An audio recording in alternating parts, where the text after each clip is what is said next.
बिस्मिल्लाहिर्रहमानिर्रहीम। अस्सलाम वालेकुम। ताबीर नामा चैनल में खुश आमदीद। ख्वाब में थूक देखना। हज़रत नसीम फरमाते हैं, अगर देखे कि उसने थूका है तो दलील है कि नाजायज बात बोलेगा, और अगर देखे कि मस्जिद में थूक रहा है तो दलील है कि दीन के बारे में बात कहेगा। और इसी तरह जिस जगह में उसने थूका है दलील है उस जगह वालों के बारे में बात करेगा।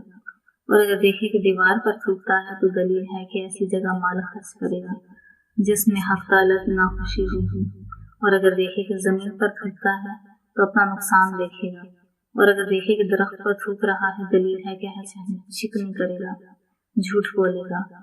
हजरत इब्राहिम फरमाते हैं कि गरम थूक दराजी उम्र की दलील है, सर्द थूक मौत पर दलील है, और उलट का उलट है, और स्याह थूक गम अंधो है, और जर्द थूक बीमारी है। और अगर थूक मुंह से निकले और कपड़े आलूदा ना हो दलील है कि बातिल और झूठ के बारे में तकरीर करेगा।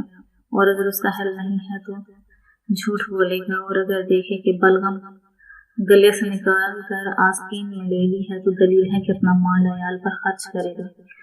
जाबिर मगरबी फरमाते हैं कि देखे उसने खून वाला थूक उसके चेहरे पर लगा है, दलील है कि उसके अहल में से उसे लोग ताना मारेंगे। और अगर देखे खून थूक से मिला हुआ दलील है कि हराम खाएगा और झूठ बोलेगा और वादा पूरा नहीं करेगा।